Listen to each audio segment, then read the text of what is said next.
자, 우리가 전번 시간에 보았듯이요. 우리가 물론 그렇게 설교를 해도 뭐 그렇게 제가 거기에 대해서 무슨 어떤 의의는 달지 않도록 하겠습니다만은, 그러나 하나님이 타락한 아담, 부끄러워서 무화과 나무 잎으로 가렸던 아담에게 가죽옷을 지어 입히셨다. 여러 설교를 듣고 있으면 그 짐승이 가죽옷을 지어 입히시기 위해서는 짐승이 희생되었다. 그 피를 흘리고 그 피로 우리의 부끄러움을 가릴 수 없기 때문에 그 피로 가렸다. 우리의 부끄러움은 결국은 그리스도의 피다. 이렇게 우리가 많이 설교를 들어왔죠. 그게 은혜가 되면 그 은혜로 또 우리가 감사할 일이죠. 그러나 중요한 것은 거기서 하나님이 아담에게 가죽옷을 지어 입히셨다. 입히시다라고 하는 이 의미가 바로 우리를 어떻게 구속하실 것인가에 대한 더 확실한. 그래서 구약의 백성들은 마치 영화 같으면 7편 정도, 꿀팁 7편 정도 볼 수 있어요. 왜냐하면은 우리는 그리스도의 십자가와 부활의 영광 안에서 구약을 해석하기 때문에 훤히 보여요. 가죽옷을 지어 입히신 의미가 어떤 의미인가를 우리는 지금 흔히 해석할 수가 있어요. 지금 우리가 이순신 장군에 대해서 해석할 수 있잖아요. 왜? 이순신 장군의 전체적 삶과 생애를 우리는 알고 있기 때문에. 그러나 이순신 장군이 태어났을 때는 이순신 장군에 대해서 해석할 수가 없죠.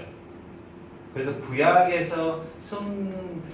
백성들이 이제 세례 요한까지도 구약을 해석하는 그 능력은 하다못해 지금 우리 계시의 말씀을 이해하는 지금의 중고등학생보다 못한 거죠. 왜냐하면은 그때는 힘들어요.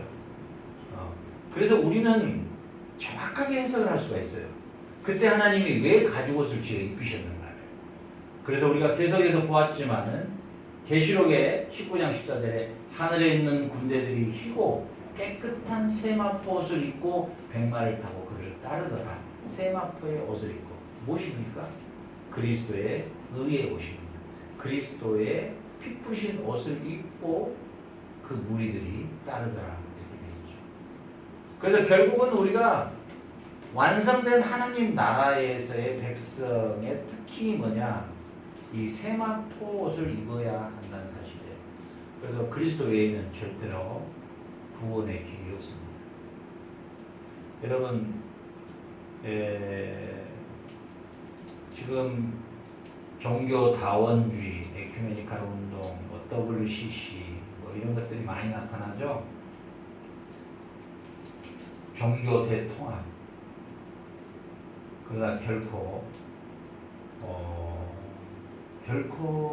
예수 그리스도 외에는 구원이 결코 없습니다. 오늘 계시록에도 보면 깨끗한 세마포를 입고 그리스도와 함께, 그것은 바로 하나님께서 직접 아담에게 입히신 그 가죽옷, 그리고 온 인류에게 그 아들의 십자가에 죽고 피뿌림을 통하여 만들어진 그리스도의 피와 살로 만들어진 그 의의 옷을 우리가 입지 않으면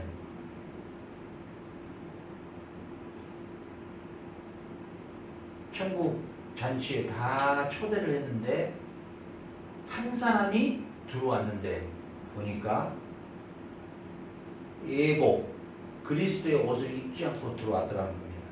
그를 다시 지옥으로 보냈다, 이런 비유인데 결코 그 누구도 그리스도로부터 그 피로 그의 살로 만들어진 옷을 입지 않고는, 우리가 예수 그리스도의 성령의 옷을 입지 않고는 우리 안에 계시는 성령님이 그냥 빈손으로 우리에게 오신 게 아니에요. 그 성령님이 우리에게 오실 때 예수님의 피와 살로 직조된 만들어진 의의 옷을 가지고 우리에게 입히신 거예요.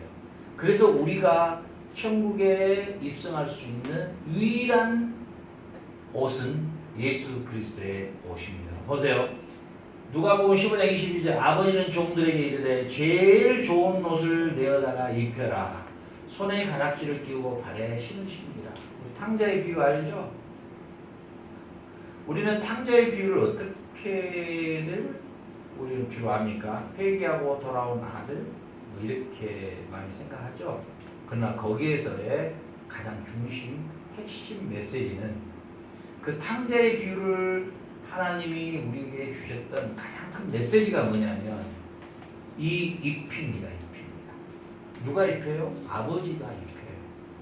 그리고 손에 가락지를 끼워라 그랬잖아요.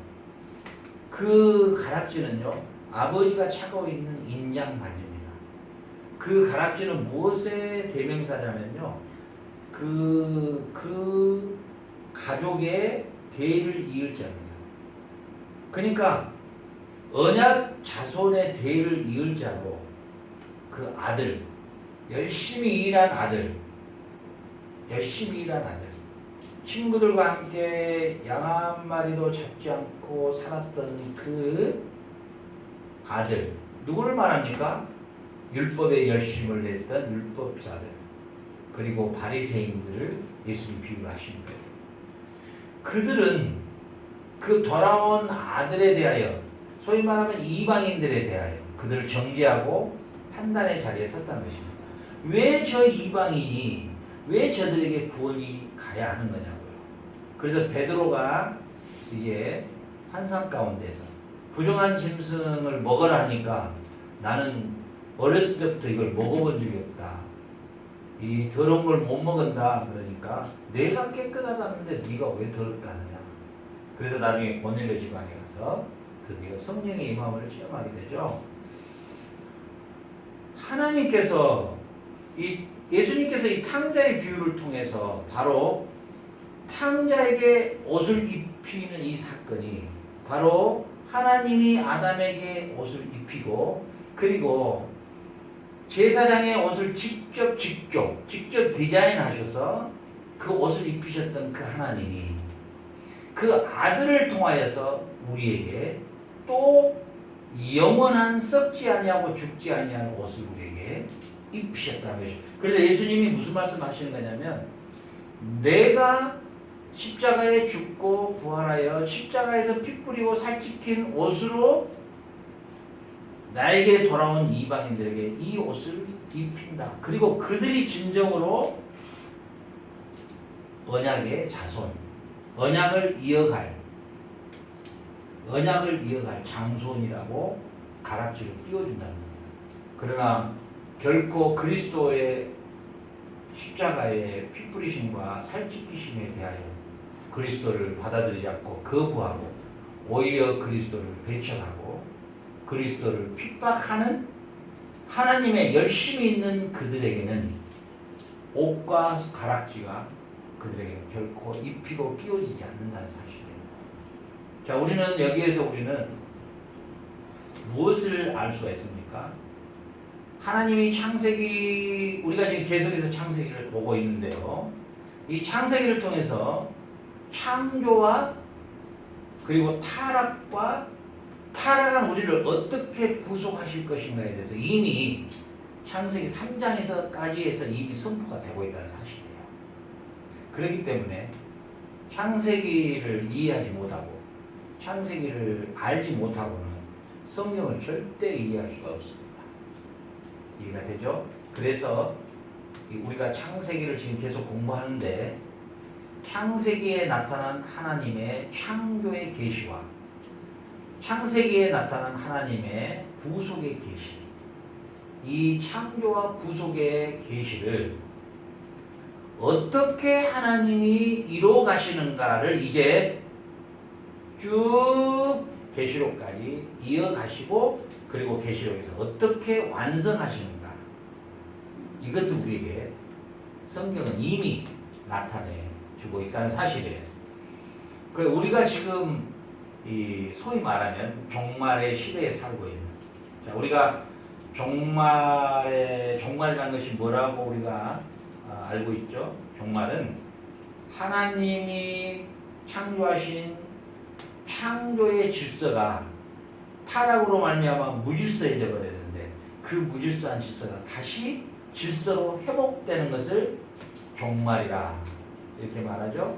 그래서 그 다시 무너져버린 창조의 질서 가운데 가장 중요한 인간의 타락으로 말미암아 죽음이라는 이 문제를 예수님이 십자가에 죽고 부활하심으로 이 죽음의 문제를 해결하셨으므로 종말은 시작됐다는 거예요. 그리고 예수님이 다시 재림하시면 이제 계시록 21장에 새하늘과 새 땅, 무슨 말입니까?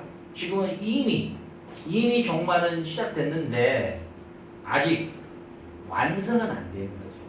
그렇죠? 그렇기 때문에 우리는 여전히 썩어질 육신 가운데 죽음을 맞이해야 될 존재로 아직까지는 살고 있죠. 그러나 예수님 재림하시면 그리스도 안에 붙어있는 자들도 다 함께 부활하여 이제는 썩지 아니할, 그리고 우리는 영원한 죽음을 맛보지 않는 존재로 바꿔지는 종말이 완성되는 거죠. 그래서 우리는 지금 종말의 시대 가운데 살고 있는 거예요. 이미. 그래서 우리가 이 성경을 바로 이해하지 못하면 이 종말이라는 개념을 우리가 이해하지 못하면 시한부 종말론이나 그런 이단에 빠지게 되죠. 그래서 예수 안에서 그 가죽옷을 지어 입히신 하나님의 계획이, 그 구속 계획이 완성됨을 볼 수가 있습니다. 로마서 14장 14절에 오직 주 예수 그리스도로 옷 입어라. 정욕을 위하여 육신의 일을 동하지 말고 예수 그리스도로 옷 입어라. 이게 뭡니까? 하나님이 에덴의 동산에서 가죽옷을 지어 입히셨던 그 가죽옷은 곧 누구를 나타냈다는 것입니다. 바로 예수 그리스도의 십자가에 피 뿌리신 것, 그리고 그의 살찢기심을 통하여 우리에게 입혀주신 의에 오신 그리스도의 옷이라는 것을 알 수 있는 것이죠. 갈라디아 3장 20절에 누구든지 그리스도와 합하기 위하여 세례를 받은 자는 그리스도로 옷 입었느니라. 그렇죠? 그래서 우리가 창세기에서 나타나는 이 아담에게 옷을 입혀주신 이 사건은 우리가 지금까지 살펴보았듯이 단순한 사건이 아니고 하나님은 비록 아담이 타락했지만 그러나 그 아들 예수 그리스도로 새롭게 옷을 입히셔서 다시 종말의 완성을 이루시려고 하는 하나님의 구속 경륜을 나타내신다는 사실입니다. 자, 이제 이 시간에는 우리 창세기 3장 22절에 계시한 말씀을 통하여 우리가 잃어버린 이 영생, 영원한 생명에 대해서 우리가 함께 살펴보기로 하죠. 창세기 3장 22절에 보니까 여호와 하나님이 가라사대 보라, 이 사람이 선악을 아는 일에 우리 중 하나같이 되었으니 그가 그 손을 들고 생명나무 실과도 따먹고 영생할까 하노라. 이 영생, 영생, 왜에히 롬. 영생이라는, 하나님이 그 사람을 쫓아내시고 에덴 동산 동편의 그룹과 두루도는 하행동을 두어 생명나무의 길을 지키게 하시니라. 자, 우리가 그러면 본래 영생하는 존재였다는 의미죠. 우리가 본래 영생했던 존재였다는 것이죠. 이해가죠? 영생하는 존재였는데 이 영생의 관계에서 떨어져 나가는 거예요. 그렇죠. 그 영생의 존재에서, 자, 다시 보자면 본래 우리가 영생하는 존재였는데 아담의 타락으로 영생하는 존재가 이제는 상실되는 것이죠. 그럼 이 영생이라고 하는 것을 다시 회복시키는 것이 종말의 완성이 되겠죠. 그래서 요한복음 3장 16절에 하나님이 세상을 이처럼 사랑하사 독생자를 주셨으니 이는 저를 믿는 자마다 멸망치 않고 영생을 얻게 하려 하니라. 여러분 보세요.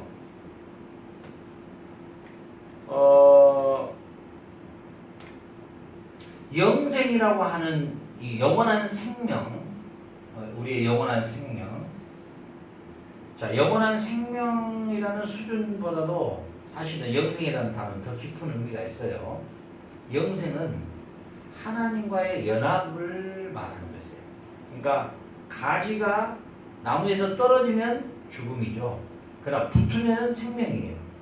우리가 아담의 범죄로 말미암아 하나님으로부터 분리되잖아요. 그게 죽음이라고 배웠죠. 영생은 뭡니까? 분리된 우리가 다시 접붙임을 당하는 거예요. 그래서 그리스도의 연합이라는 것이 곧 영생이에요. 그러니까 우리가 예수님과 우리와의 연합을 무엇으로 이루고 있느냐?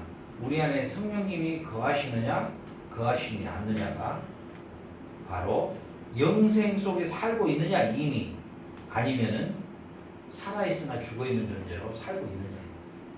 그래서 우리의 안에 영생을 지금 현재, 영생은 현재형이에요. 내가 그리스도와 함께 연합이 되고 그리스도와 함께 접붙임을 당하면 내가 영생 가운데 지금 살아가고 있는 것이에요. 그래서 구약을 떠나 신약으로 들어오면 죽었다라는 단어가 없어지고 전부 잠잔다라는 단어로 바꿔지기 시작하죠. 자, 그래서 우리가 다음 시간에 우리가 그리스도를 통해서 우리가 다시 어떻게 영원한 생명의 그리스도와의 하나님과의 연합관계가 이루어졌는가, 이걸 살펴보기로 하죠. 감사합니다. 샬롬.